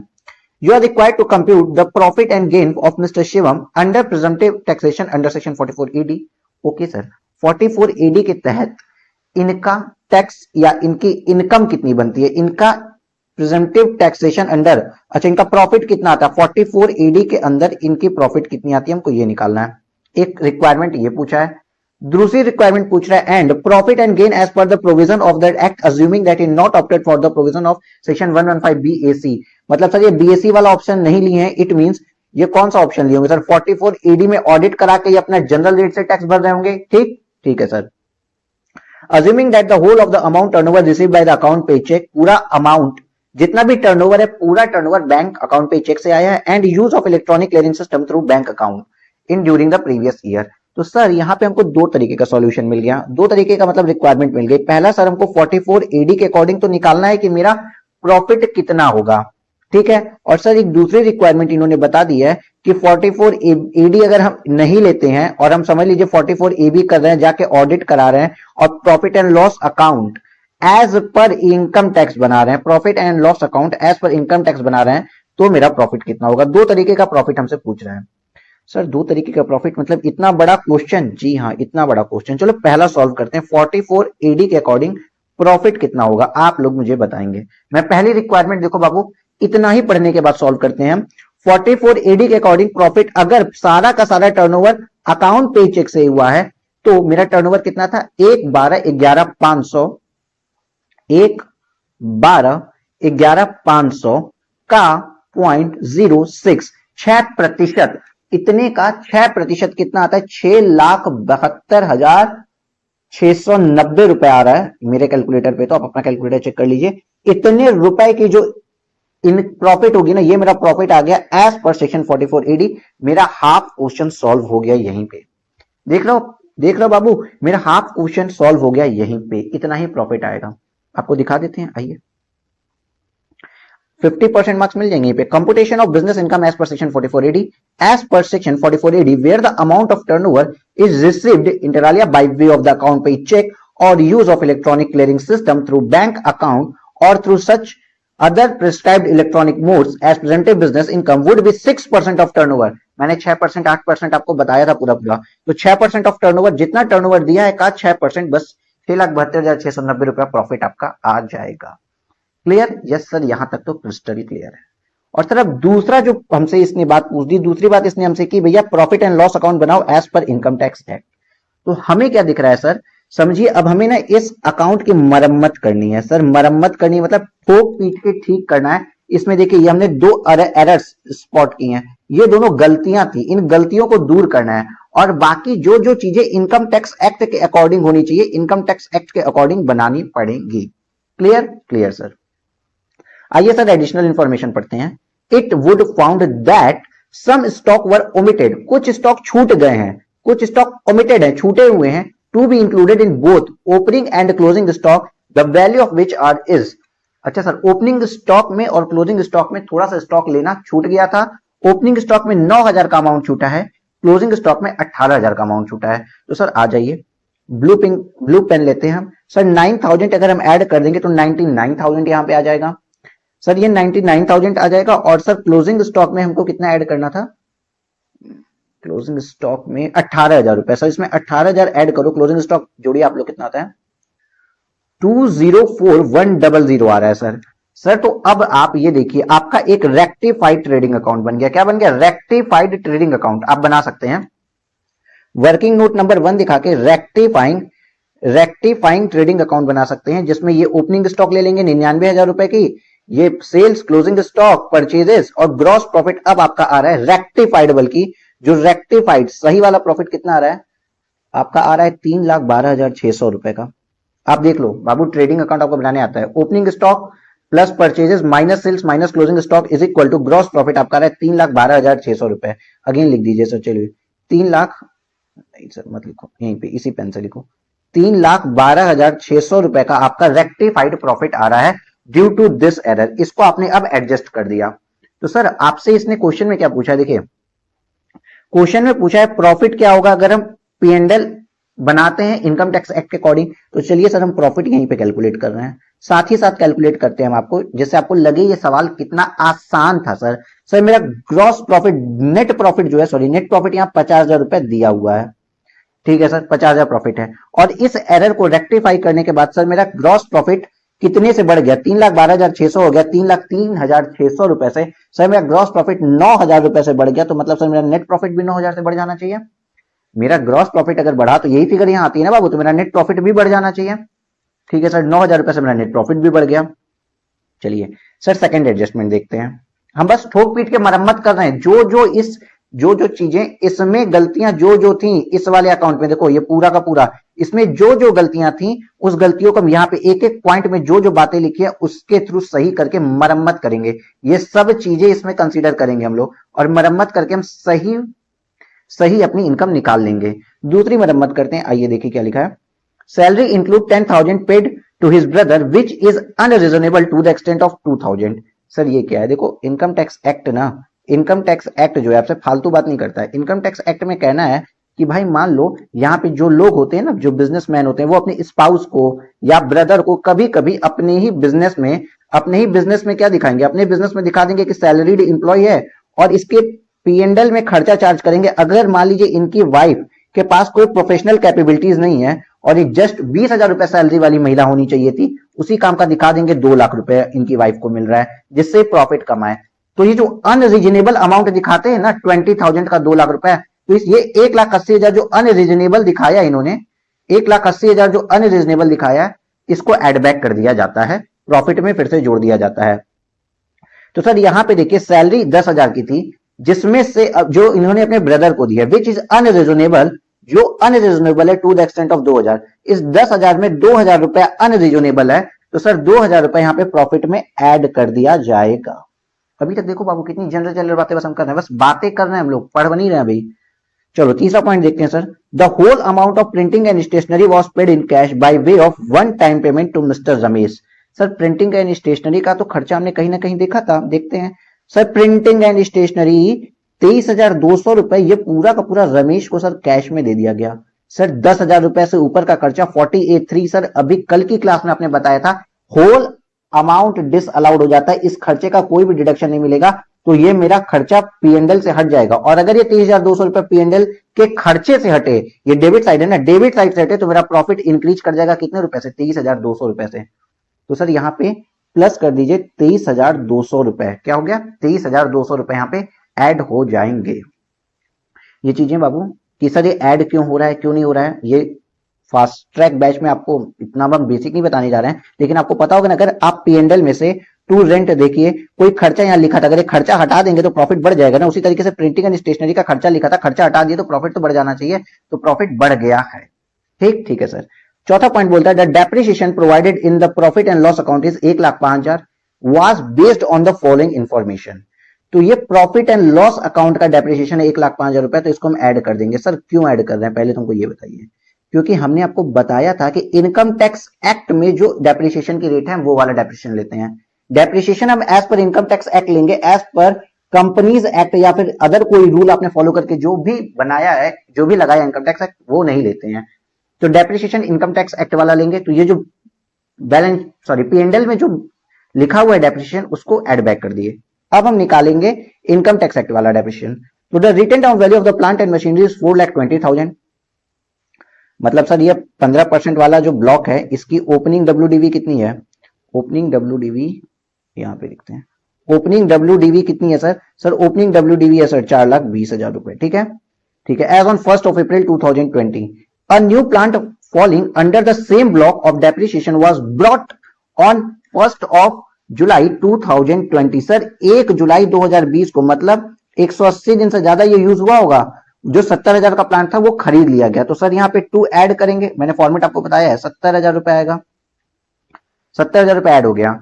2 old plant were sold on 1st of October 2020 for 50,000। Sir minus money payable भी आपने कुछ बताया, जो प्लांट बिक जाते हैं सर, यहाँ पे 50,000 का प्लांट बिक गया है। तो टोटल सर मेरे ब्लॉक की वैल्यू कितनी आ रही है, 4,40,000 रुपए।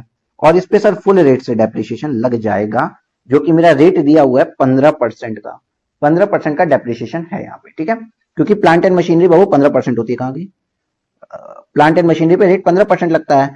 ठीक है सर, लेकिन एक बात बताइए सर आप 4,40,000 पे पूरा 15% क्यों लगा रहे हो। एक लॉजिक आपको छोटा सा भी हम दे देते हैं।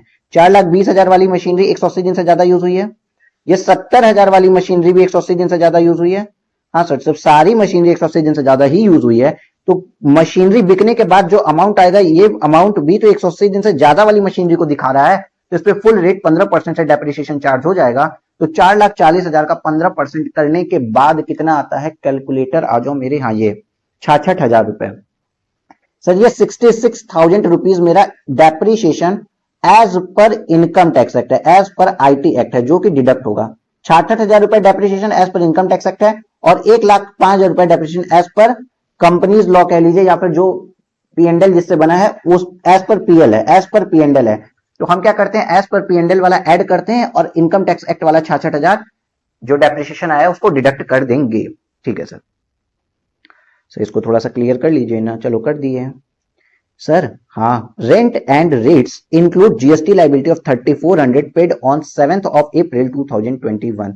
सर इसके लिए भी आपने एक बात बताई थी, चलो हम यहाँ बता देते हैं। हमने आपको बताया था ना कि कुछ खर्चों को, कल ही की क्लास में ये भी था कि कुछ खर्चों को अगर आपने पीएल में बुक कर दिया है और वो 31 मार्च 2021 तक अगर आप बुक नहीं कर पाए, खर्चा पे नहीं किए, एक्रूवल बेसिस पे इसका क्लेम ले लिए हैं, खर्चे को पीएनएल में दिखा दिए हैं, तो 139(1) की जो ड्यू डेट ऑफ रिटर्न है, मतलब 31 अक्टूबर, इस समय 31 अक्टूबर के पहले पहले अगर आप खर्चे का पेमेंट, एक्चुअल पेमेंट अगर आपने कर दिया, एक्चुअल पेमेंट कर दिया तो आपको क्लेम मिल जाता है। तो यहां पे क्या था, जिसी में एक खर्चा आता है जीएसटी लाइबिलिटी, जीएसटी लाइबिलिटी भी आपको पे करते हैं तो ही इसका क्लेम ले सकते हैं। तो जीएसटी लाइबिलिटी का 3400 रुपए इन्होंने 7 अप्रैल को ही पे कर दिया, तो कोई बात नहीं, आपने पे कर दिया, ओके, इसका क्लेम आपको मिल जाएगा। इट मीन सर इस लाइन का कोई ट्रीटमेंट ही नहीं है, जी नहीं, ये ट्रीटमेंट हो चुका है यहाँ पे, अब इसका कोई ट्रीटमेंट होगा ही नहीं। ये जो बात लिखी है वो सही लिखी है, नो ट्रीटमेंट आप लिख दीजिए यहाँ पे। चलो मेरे साथ पेन उठाओ भी और यहाँ पे बस ये नो ट्रीटमेंट लिखिए, और कुछ नहीं लिखना है, सिर्फ नो ट्रीटमेंट यहाँ पे लिख दीजिए, क्योंकि बाद में यही पॉइंट आपसे गलती करवाएगा, आपको लगेगा यहाँ पे भी कुछ एडजस्टमेंट होनी चाहिए, तो बट यहाँ पे कोई एडजस्टमेंट नहीं है, ये तो ओके पॉइंट है। ठीक है सर जी, आइए नेक्स्ट पॉइंट पढ़ते हैं सर। नेक्स्ट पॉइंट लिखा है other general expenses include 2000 paid as donation to a public charitable trust. Sir दान देना क्या आपके व्यापार के लिए आवश्यक खर्चा था? जी नहीं। मतलब सर क्या कह रहे हो, देखो अगर आप छोटा सा कंसेप्ट लेके भी चलते हैं, जो मैंने आपको शुरुआत में ही बताया था कि आप जब बिजनेस कर रहे हैं तो बिजनेस में 30 से 36 तक तो आपको बता दिया गया कौन कौन से खर्चे एक्सप्लेन हो गए। 37 में बताया गया है जनरल एक्सपेंसेस, जो कि for the purpose of business है, बिजनेस कंडक्ट करने के लिए जरूरी है। अब आप कहीं किसी को चैरिटी करते हो, तो क्या चैरिटी करना आपके व्यापार के लिए जरूरी था? क्या चैरिटी नहीं करते तो व्यापार रुक जाता? मोरली मत बोलो सर अच्छा काम करना चाहिए, ये है वो है, दुनिया भर की बातें, वो सब नहीं। आपका बिजनेस पर्पस के लिए क्या चैरिटी करना जरूरी था? सर बिजनेस चलाने के लिए आप सैलरी का खर्चा कर सकते हो, रेंट का खर्चा कर सकते हो, चैरिटी तो आप अपने मन की शांति के लिए किए हो ना, आप खुश नहीं इसलिए किए हैं, व्यापार के लिए नहीं किए। तो चैरिटी के खर्चे को बिजनेस में डिडक्शन नहीं दिया जाता है। तो इन्होंने क्या किया, जो जनरल एक्सपेंसेस था उसमें 2000 रुपए चैरिटी का था, जिसका खर्चा अलाउ नहीं है, खर्चा अलाउ नहीं है तो वो मेरे प्रॉफिट को बढ़ाएगा, तो मेरा प्रॉफिट प्लस 2000 हो जाएगा। क्लियर? हाँ सर इतनी बात तो क्लियर हो गई है। अब आप मेरे साथ जोड़ेंगे जो जो मैं बोल रहा हूं वो, 50,000 plus 9,000 plus 2,000 plus 23,200 plus 1,05,000 minus 66,000 plus 2,000, इतना करने के बाद आप बताइए आपके कैलकुलेटर पर कितना आया है? 3 सेकंड का टाइम, 1 2 3 सर आया है 1,25,200 रुपीज। सर लेकिन अभी भी मेरी 2 रेक्टिफिकेशन सर बची हुई है। कौन सी 2 रेक्टिफिकेशन सर? सर आपने जो 2 रेड करवाए थे ना, शॉर्ट टर्म कैपिटल लॉस हटाना है यहां से हमको 8100, क्योंकि सर ये तो पीजीबीपी में जाएगा ही नहीं, तो सर मेरा प्रॉफिट मतलब मेरा प्रॉफिट प्लस 8100 हो जाएगा, क्योंकि खर्चा हटा रहे हैं। और सर जो यूटीआई की इनकम है सर तो एग्जेम्प्ट होती है, इनकम में भी नहीं जाएगा, तो 2400 रुपए की इनकम कम करेंगे। मतलब सर ये जो मेरा नेट प्रॉफिट आया है, ये वाला प्रॉफिट सर, इसमें से हम 2400 रुपए की इनकम को कम करेंगे, और जो कैपिटल गेन वाला खर्चा ज्यादा डाल दिए थे ना, कैपिटल गेन का लॉस, उसको हम बढ़ाएंगे, तो वो मेरा आ रहा है कितना कैपिटल गेन का? 8100 रुपए। सर अब ये जो मेरा प्रॉफिट आएगा ना, ये मेरा प्रॉफिट पीजीबीपी का प्रॉफिट आएगा सही वाला। तो सर पीजीबीपी का सही वाला प्रॉफिट आ रहा है 1,30,900 रुपए, 1,30,900 रुपए।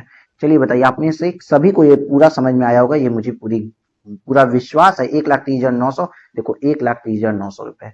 और सर हमने कुछ भी नहीं किया, बस साइड में लिखते चले गए। ओरल सॉल्यूशन मैं सभी को last year CA final, CA inter सब कैपेबल थे ओरल सॉल्यूशन करने के लिए, और इस साल भी मेरा टारगेट है कि आप ओरल सॉल्यूशन करके ही दिखाएंगे। बात खत्म। देखो कुछ भी हमने नहीं लिखा, सब ओरल सॉल्यूशन था।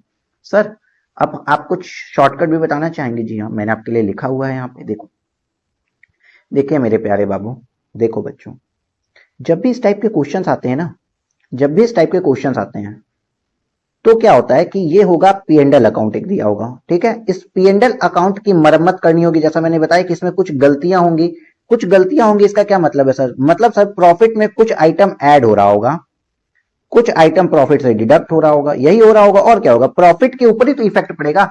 जो भी आप एडजस्टमेंट कर रहे होंगे सर, आपकी एडजस्टमेंट का प्रॉफिट पे 2 ही इफेक्ट पड़ सकता है, या तो प्रॉफिट बढ़ेगा या तो प्रॉफिट घटेगा। तो इसको हमने समझाने के लिए आपको एक कॉलम पकड़ा दिया है, इसी कॉलम के तहत आप इस चीज को समझ सकते हैं। कैसे सर? देखो हमने सर एक फॉर्मेट बनाया, computation of business income. Sir कैसा? कंप्यूटेशन ऑफ बिजनेस इनकम, ये दिख रहा है? दिख रहा है सर। हमने बताया नेट प्रॉफिट जो आपको पीएनएल अकाउंट के अकॉर्डिंग दिया होगा ना क्वेश्चन में, आप वो यहाँ पे लिख लोगे। पीएनएल अकाउंट के अकॉर्डिंग जो प्रॉफिट था, जैसे हमारे क्वेश्चन में 50,000 रुपए था, तो देखो हमने यहाँ पे 50,000 रुपए लिख दिया था। हमारे क्वेश्चन में 50,000 रुपए था, तो हमने यहाँ पे कहा हमारे क्वेश्चन में 50,000 रुपए था ना, देखो हमने यहाँ 50,000 रुपए लिख दिया था, ठीक है। ठीक है सर, तो यहाँ पे क्या करेंगे, एज पर जो प्रॉफिट, एज पर जो आपका पीएनएल अकाउंट होगा, जो आपका पीएनएल अकाउंट होगा वो वाला प्रॉफिट यहाँ पे लिख देंगे। ठीक है सर जी, P&L अकाउंट वाला प्रॉफिट यहाँ पे लिख देंगे, P&L अकाउंट वाला प्रॉफिट यहाँ पे लिख देंगे, जैसे कि हमने 50,000 रुपए लिख दिया था। उसके बाद बताया गया कि भैया वो वाले आइटम्स जो कि एडमिसिबल या not allowed for deduction for the consider separately करने हैं, वो वाले आइटम जिसको हम इनएडमिसिबल कह रहे हैं, जैसे कि यहाँ पे 2,000 रुपए जो ब्रदर को एक्स्ट्रा दिए थे वो इनएडमिसिबल था, या वो खर्चा अलाउ नहीं होने वाला था, या तो फिर वो खर्चे जो कहीं कंसीडर सेपरेटली करने, जैसे सर कैपिटल गेन हिट वाली चीज जो थी कैपिटल गेन वाली, वो हमको सेपरेटली देखनी थी, तो इन चीजों को हमें पीजीबीपी से हटाना पड़ेगा, इन चीजों को पीजीपी से हटाना पड़ेगा। मतलब खर्चे अगर हम हटा रहे हैं या कोई किसी दूसरे हेड का लॉस या किसी दूसरे हेड का खर्चा भी अगर हम हटा रहे हैं ना, तो मेरा प्रॉफिट क्या होगा, बढ़ेगा। देखिए, जिससे इनकम बढ़ रही है, ये पॉइंट देख रहे हैं, जिससे इनकम बढ़ रही है, तो इन चीजों से इनकम बढ़ती है तो उसको ऐड वाले पार्ट में लिखते हैं। बट एक चीज आपको बताने के लिए मुझे बहुत खुशी होगी कि यहाँ पे हमेशा एक आइटम आएगा, add depreciation as per P&L account. P&L account के अकॉर्डिंग जो डेप्रिसिएशन है वो आएगा, और एक चीज हमेशा डिडक्ट होगी, depreciation as per income tax account. जैसे कि हमने इस क्वेश्चन में भी 1,05,000 रुपए यहाँ पे ऐड किया था, और डेप्रिसिएशन जो इनकम टैक्स एक्ट के अकॉर्डिंग आया 66,000 रुपए यहाँ डिडक्ट किया था। उसके बाद सर कैपिटल गेन वगैरह या हाउस प्रॉपर्टी आईएफओएस का कोई खर्चा यहाँ डाला गया और लॉस डाला गया तो उसको हटा देंगे, कोई एडजस्टमेंट फैक्टर किया गया वो सब हटा दिया जाएगा। सर इसके बाद एक और बात आएगी, अब हम घटाएंगे आइटम्स टू बी डिडक्टेड और expense allowed. Item to be deducted और एक्सपेंस अलाउड, जो आइटम डिडक्ट होने चाहिए और जो एक्सपेंसेस अलाउड होने चाहिए। तो एक मैंने आपको डेप्रिसिएशन का बता दिया। इसी तरीके से अगर कोई एग्जेम्प्ट इनकम थी, जैसे कि हमारे में यूटीआई की इनकम एग्जेम्प्ट थी, तो एग्जेम्प्ट इनकम को अगर P&L में लिया है तो उसको भी क्या कर देंगे, रिमूव कर देंगे। Clear? Yes sir, clear, crystal clear हो गया। तो ये एक फॉर्मेट है आपको, ये जो छोटा सा फॉर्मेट है, आप चाहो तो यार बाबू मैं कितना डिलीट करूंगा, आप क्या करो 25-30 सेकंड बैक करके आप इसका स्नैपशॉट ले लीजिए और इसको लिख लीजिएगा। ये इंपॉर्टेंट थिंग है, 25-30 सेकंड बैक करके, ये इंपॉर्टेंट है, आप इसको लिख लीजिए, इसका स्नैपशॉट ले लीजिए। ओके ओके, चलो मैं 3 सेकंड का टाइम देता हूँ। 1 2 3, बैक करो और स्नैपशॉट ले लो आप। आई गेस आपने स्नैपशॉट तो ले लिया है, लेकिन अब मैं आपको एक बात और बताता हूँ। हम सॉल्यूशन तो पढ़ाते हैं, अगर कभी ऐसा हो जाए ना बाबू, आपको एक जनरल बात बता रहे हैं, कोई क्वेश्चन पढ़ते पढ़ते आप कंसंट्रेट नहीं कर पा रहे हैं, ये ऑनलाइन क्लासेस में ये प्रॉब्लम आती है, पेन ड्राइव क्लासेस में प्रॉब्लम है कि आप फिजिकल क्लासेस में भी देखिए, आप जब टीचर पढ़ाता था तो सब कुछ आप नहीं पढ़ते थे, आपका ध्यान इधर उधर हो जाता था, कंसंट्रेशन भंग होता था। तो अगर हो रहा है ना तो क्या करिएगा, देखिए आप जाएंगे तो ये 5 या 10 मिनट की चीजें आपके दिमाग से उड़ चुकी होंगी। 5-10 मिनट आप क्या पढ़ाया, किसने पढ़ाया, क्यों पढ़ाया, कुछ नहीं समझ में आएगा। तो बार बार क्या करिएगा, ये 10 मिनट बैक मत करिए, बार बार ये 10 मिनट बैक मत करिएगा, इस लूप में आप नहीं फंसेंगे। आप क्या करेंगे, इस क्वेश्चन को यहीं छोड़िए, नेक्स्ट क्वेश्चन पढ़िए, नेक्स्ट क्वेश्चन से आपका मन लगने लगेगा। जब नेक्स्ट क्वेश्चन कंप्लीट हो जाए उसके बाद बैक आके इस क्वेश्चन को पढ़िएगा। बार बार इस लूप में फंसने की कोशिश मत करिएगा कि बार बार आप अपना वीडियो 5 मिनट 7 मिनट बैक कर रहे हैं और फिर से आपको नहीं समझ में आ रहा है, क्योंकि अब यहाँ पे आपकी कंसंट्रेशन इतना ज्यादा लूज हो चुका था कि अब आपको ये चीज बार बार नहीं समझ में आएगी। तो इस चक्कर में आपको अटकना नहीं है, बार बार के वाले चक्कर में आपको लूप में नहीं अटकना है। अगेन 15 मिनट की क्लास आगे बढ़ा लीजिए, फ्रेश क्वेश्चन करिए, जब ये वाला क्वेश्चन आ जाए बैक आके इस क्वेश्चन को कर लीजिएगा। Clear sir? ओके, पढ़ना कैसे ये भी आपको बता दिया। क्वेश्चन नंबर 7 कर रहे थे सर। सर 7 क्वेश्चन समझा तो दिया, अब प्रेजेंटेशन भी सिखा दीजिए आप। देखो प्रेजेंटेशन देखते हैं। Computation of business income of mister Shivam for the assessment year 21-22, net profit 50,000 जाएगा, फिर एड आइटम इनएडमिसिबल एक्सपेंसेस या जो भी खर्चे वर्चे करने हैं वो सब कुछ।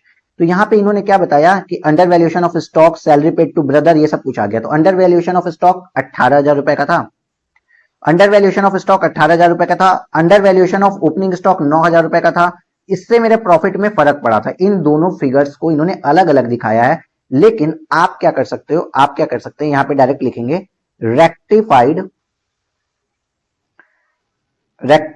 Rectified profit increase due to rectification in stock. और आप दिखाइए वर्किंग नोट नंबर 1, और वर्किंग नोट नंबर 1 क्या बनेगा, ये जो मैंने आपको ट्रेडिंग अकाउंट यहां बनवाया था, देखो वर्किंग नोट नंबर 1 हम बताए थे ना, यहाँ पे ट्रेडिंग अकाउंट ये वाला छोटा सा रेक्टिफाइड ट्रेडिंग अकाउंट बनाने के लिए बोल दिया था, जिससे आपसे गलती ना हो। ये अलग अलग दिखाने में कुछ बच्चे गलती क्या कर देते हैं, यहाँ पे ओपनिंग स्टॉक दिखा देंगे, नीचे क्लोजिंग स्टॉक दिखा देंगे, तो ये गलती होने का चांसेस है। लेकिन चूंकि आप इतना ज्यादा पढ़े रहते हैं अकाउंट्स, तो आप जब ट्रेडिंग अकाउंट बना के करते हैं ना, तो ट्रेडिंग अकाउंट बनाने के कारण आपसे इस टाइप की कभी कोई गलती होती ही नहीं है। तो आप ट्रेडिंग अकाउंट बना के कर सकते हैं, और यहाँ पे क्या दिखा देंगे, direct plus 9,000। Clear? Yes sir, clear. Salary to brother 2,000 रुपए ऐड होगा। उसके बाद printing and stationery, whole amount of printing and stationery paid in cash which would be disallowed since such amount does exceed rupees 10,000. 10,000 से वो amount exceed कर गया तो 43 के अकॉर्डिंग पूरा अमाउंट डिसअलाउड है. डेप्रिसिएशन आपका आ गया 1,05,000 रुपए, कंसीडर सेपरेटली करना है हमको. Short term capital loss 8100 add back हो जाएगा. Donation to public trust 2000 add हो जाएगा. बाबू इन सब चीजों को मैंने लॉजिक के साथ बताया आपको. देखो मैंने आपको कोई चीज लर्न नहीं करवाई है, हम आपको लॉजिक के साथ सब कुछ समझा रहे हैं. सबसे अच्छी बात यही है कि आपको लॉजिक सब चीजों का समझ में आता जाएगा हमारे साथ, आप सब चीज का लॉजिक समझोगे. Okay sir ji. इसके बाद आइए sir, item to be reduced को हम क्या ले रहे हैं, इनकम फ्रॉम यूटीआई. सर ये तो इनकम एग्जेम्प्ट इनकम थी, चूंकि ये इनकम एग्जेम्प्ट थी इसलिए इनकम एग्जेम्प्ट इनकम को हटा दिया गया. तो बिजनेस इनकम बिफोर डेप्रिसिएशन ये आया. Depreciation as per income tax act जो आना था आपका, इनकम टैक्स एक्ट जो मैंने आपको बताया ना 15% वाला 66,000, इसकी मैंने पूरी कैलकुलेशन बता दी आपको. आपका 1,30,900 रुपए नेट प्रॉफिट आ गया. नेट प्रॉफिट आपका 1,30,900 रुपए आ गया. बाबू यही हमारा भी आया था, देख लो. टैक्सेस इजी हैं लेकिन बस अप्रोच ऐसी ही रखिए आप. चलो कैलकुलेशन ऑफ डेप्रिसिएशन का एक वर्किंग नोट दिखाया. सर नोट्स क्यों इंपॉर्टेंट है, क्योंकि हमको मार्क्स लेने हैं और हमको एग्जामिनर को बताया कि हमने टीपा नहीं, हमें आती थी चीजें. तो वर्किंग नोट बनाने के लिए इन्होंने पहले तो आप एक वर्किंग नोट बना सकते हो रेक्टिफाइड ट्रेडिंग अकाउंट का, जो मैंने बताया 9,000 जहां से प्रॉफिट बढ़ा है. दूसरा वर्किंग नोट आप ये भी बना सकते हैं कि कैलकुलेशन ऑफ डेप्रिसिएशन, जैसे डेप्रिसिएशन कैलकुलेट हुई, मैंने ब्लॉक देखो यहाँ पे छोटा सा बाबू बना दिया था आपको. कोई भी चीज ऐसी ही नहीं है जो आपको नहीं पढ़ाई गई. देखो यहाँ पे छोटा सा ब्लॉक बना दिया था. इन्होंने इसको अच्छे से प्रेजेंट किया क्योंकि एग्जाम में नंबर लेने हैं. देखो WDV 4,20,000 की थी, नया एसेट 70,000 का खरीदे हैं. जो एसेट हम बेचे वो 50,000 का था. तो ब्लॉक की value as on 31 March 2021 before depreciation कितनी होगी, बिफोर डेप्रिसिएशन 4,40,000 हो गई. इस पे 15% डेप्रिसिएशन चार्ज किए, 66,000 रुपए डेप्रिसिएशन आ गया. No additional depreciation is allowed as per the SSC is not engaged in manufacture of.